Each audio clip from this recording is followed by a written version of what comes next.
রং মিলান্তি 1431 বালিগঞ্জ ব্রতিসংঘ ক্লাবের এক সাংস্কৃতিক রঙিন মেলবন্ধনে একটি অনুষ্ঠানের আয়োজন করা হয়। অনুষ্ঠানটির নাম রং মিলান্তি।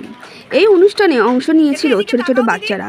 গান আবৃত্তির মধ্যে দিয়ে অনুষ্ঠানটিকে ভরিয়ে তুলেছিল এই দিন। তাদের পারফরমেন্স ছিল চোখে পড়ার মতো।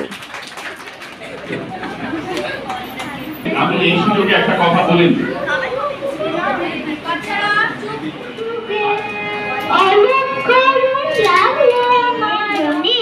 পাখি জাগে মেঘে মেঘে রং লাগে জলে ঝলে বলে একটি প্রোগ্রাম হচ্ছে, যেখানে কচি কাঁচা থেকে শুরু করে এবং শিশুরা যারা আছে মূলত তারাই আজকে এখানে পারফর্ম করছে দেখতে পাচ্ছি। অনুষ্ঠানের ব্যাপারে দেখুন, আমরা বাঙালিরা, আমার মনে হয় আমাদের ছোটবেলা থেকে আমরা প্রচুর প্রোগ্রামে এইরকম বৈশাখ পড়তে না পড়তেই আমরা প্রচুর প্রোগ্রামে অংশগ্রহণ করতাম।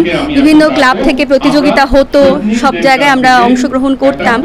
এখন বিশেষত কোভিডের পর থেকে এই যে মোবাইলের মধ্যে বাচ্চারা ঢুকে গেছে একদম, এবং সেখান থেকে তাদের বের করাটা একটা খুব ডিফিকাল্ট ব্যাপার হয়ে যাচ্ছে।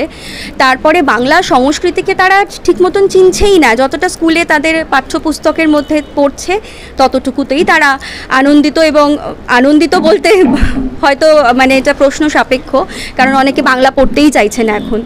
তো আমি চেয়েছি যে একটা সুস্থ সংস্কৃতির রঙের মিলন ঘটুক আমাদের এই রং মিলান্তি পরিবারের মধ্যে দিয়ে, যেখানে কচি কাঁচা থেকে শুরু করে বড় বুড়ো সবাই মিলে এগিয়ে আসুন।